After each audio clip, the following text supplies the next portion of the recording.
अध्यक्ष महोदय जी, आपने मुझे इस विषय पर बोलने का मौका दिया। कुछ दिनों पहले हम राम मनोहर लोहिया अस्पताल गए थे।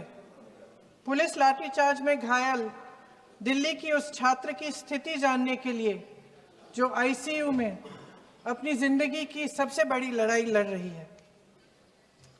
हमसे कुछ ही समय पहले आदरणीय स्वास्थ्य मंत्री जी श्री जेपी नड्डा वहां गए थे और उनसे कुछ समय पहले अन्य नेता भी गए। जब तक हम वहां पहुंचे, उस लड़की की मां नेताओं के आने जाने से गुस्से में थी। सुन लीजिए, सुनिए, किसी की पीड़ा का मजाक नहीं उड़ाते। कोई भी हो, किसी की पीड़ा का मजाक नहीं उड़ाते। आप संसद में बैठे हैं, निशिकांत जी आप बना रहे हो। जब तक हम वहां पहुंचे, उस लड़की की मां नेताओं के आने जाने से गुस्से में थी। किस लिए आए हो? उसने आईसीयू के दरवाजे के बाहर खड़े होकर हमें पूछा। हमारे सामने कांपते हुए हाथ जोड़े कहने लगी कि धन्यवाद, आप आए हैं, ठीक है, मगर मुझे किसी से नहीं मिलना, मुझे किसी से बात नहीं करनी। महोदय, उस मां की पीड़ा से उसका पूरा शरीर कांप रहा था, लेकिन उसने दृढ़ आवाज में कहा, सुबह से बड़े बड़े लोग यहां आ रहे हैं, एक के बाद एक वीडियो बना रहे हैं। वह भी आए जिन्होंने मेरी बेटी का ये हाल किया है। किस लिए? उसने हमसे पूछा। किस लिए?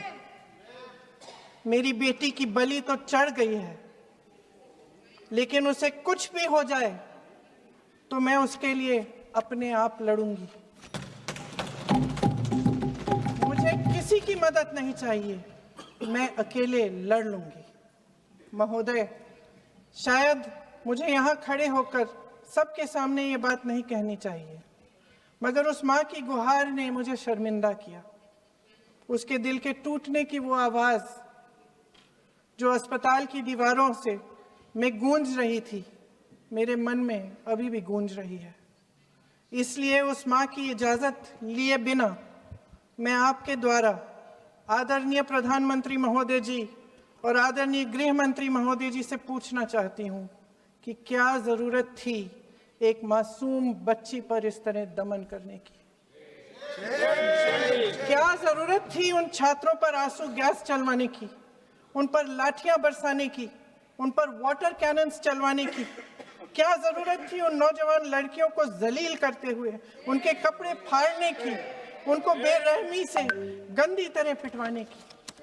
देश के युवाओं पर पैलेट गन्स और AK-47 चलवाने की क्या आवश्यकता थी? क्या वे आतंकवादी थे?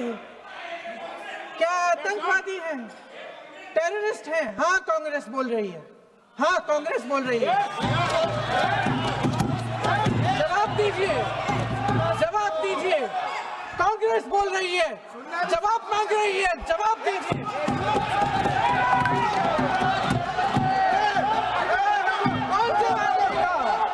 कौन जवाब देगा? गृह मंत्री जी जवाब देंगे। किसने ऑर्डर दिया?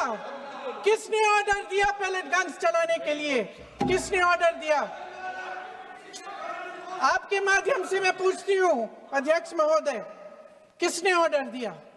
प्रधानमंत्री जी ने दिया? गृह मंत्री जी ने दिया? जवाब देंगे? पूरा देश पूछ रहा है, सिर्फ कांग्रेस पार्टी नहीं पूछ रही है, पूरा देश पूछ रहा है। अध्यक्ष महोदय, देश के माता पिता पूछ रहे हैं, छात्र पूछ रहे हैं, अध्यापक पूछ रहे हैं, पूरा देश आज ये पूछ रहा है। और आपकी जिम्मेदारी बनती है कि आप इस सवाल का जवाब दें। क्यों डरते हैं आप इस देश के नौजवानों से? क्यों डरते हैं आप इस देश की बुलंद आवाज से? और उस आवाज को दबाने का हक आपको किसने दिया है?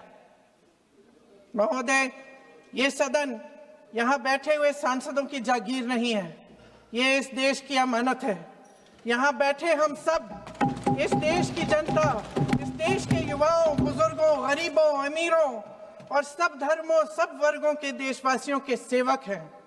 हम उनके प्रतिनिधि हैं और ये सत्ता हमें उन्होंने ही दी है। इस देश का संविधान हमारी सर आंखों पे, इस देश का लोकतंत्र सर्वोपरि है। इसे ध्वस्त करना पाप है। यह करोड़ों जनता हमसे सिर्फ एक चीज मांगती है, जवाबदेही। इंग्लिश में इसे अकाउंटेबिलिटी कहते हैं। हमें सत्ता देकर, हमें यहां तक लाकर सिर्फ उसकी ये गुहार है कि जो हम करें उसकी भलाई के लिए करें, और अगर उनके साथ अन्याय हो तो हम उनके प्रति जवाबदेह बने और उन्हें न्याय दिलवाएं। पिछले दिनों हजारों बच्चे सड़क पर उतरे। उन्होंने अपनी पीड़ा व्यक्त की। गांधी जी के दिखाए हुए रास्ते पर अहिंसा और सत्य को अपने दिलों में रखते हुए, गाते, मुस्कुराते हुए शांतिपूर्वक प्रदर्शन किया। लोकतंत्र के सबसे पवित्र सिद्धांत के तहत उन्होंने अपनी आवाज उठाने का अधिकार कायम किया। ये उस भारत के बच्चे हैं जो गांव में रहते हैं, जो महानगरों में रहते हैं, जो छोटे कस्बों में, छोटे शहरों में रहते हैं, जहां माँ अपने गहने बेच देती है, पिता अपनी जमीन गिरवी रख देता है, एक परिवार अपनी पूरी जिंदगी की कमाई बच्चे के सपने पर खर्च देता है।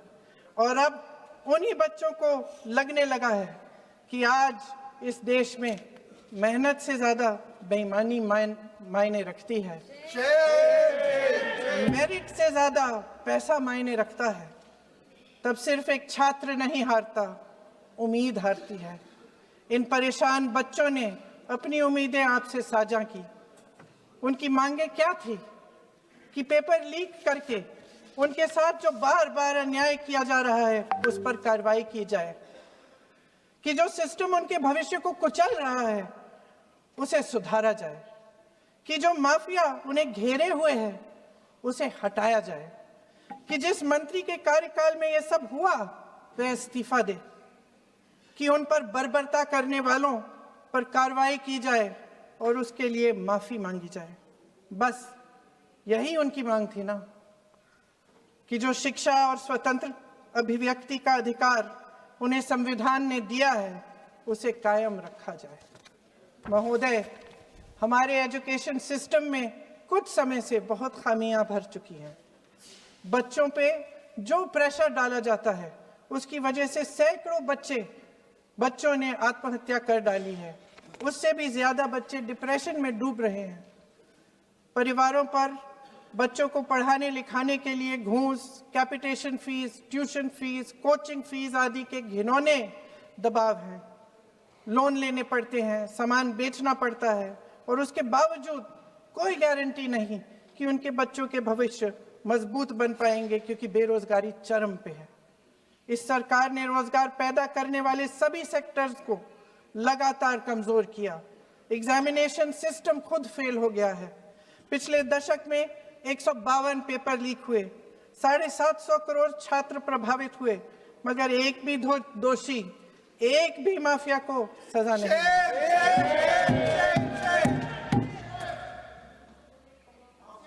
हमारे एजुकेशन में आरएसएस के प्रचारकों को भर भर कर उसे खोखला बना दिया है। जबरदस्ती एनटीए बनवाकर सिस्टम का केंद्रीकरण करके उसे और भी उलझा दिया। देश के कुल बजट में, हाँ जी जबरदस्ती, आपने अभी अभी सुना तमिलनाडु के हमारे साथी क्या कह रहे थे।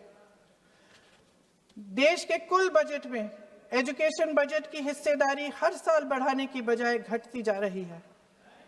1.4 लाख करोड़ रुपया का पूरा बजट एजुकेशन बजट है और 1.32 लाख करोड़ सिर्फ नीट देने वाले 22 लाख बच्चों के परिवारों से हर साल खींचा जाता है। एक और शर्मनाक आंकड़ा भी है। 1.4 लाख करोड़ रुपया हमारा पूरा एजुकेशन बजट और 16 लाख करोड़ रुपए जो मौजूदा सरकार ने बड़े उद्योगपतियों के लोन माफ किए हैं। सोचिए कि इस सरकार की प्राथमिकताएं क्या है। सच ये है अध्यक्ष महोदय कि जिस तरह अस्पताल में उस छात्रा की मां का विश्वास पूरे सिस्टम से हट गया है, उसी तरह देश के युवाओं का भरोसा इस पूरे सिस्टम से टूट चुका है। और जब इस तरह देश के भविष्य, हमारे युवा निराश होकर सरकार और सिस्टम से अपना भरोसा हटा देते हैं, तो उस भरोसे को फिर से बनाने के लिए सिस्टम के अंदर से जवाब नहीं ढूंढा जा सकता, उसके दायरे से बाहर निकलना पड़ता है, नए सिरे से ठोस प्रयास करने पड़ते हैं। अफसोस की बात यह है अध्यक्ष महोदय कि इतना हो जाने के बाद भी आदरणीय प्रधानमंत्री महोदय जी और उनके साथी इस सच्चाई को समझ नहीं पा रहे हैं।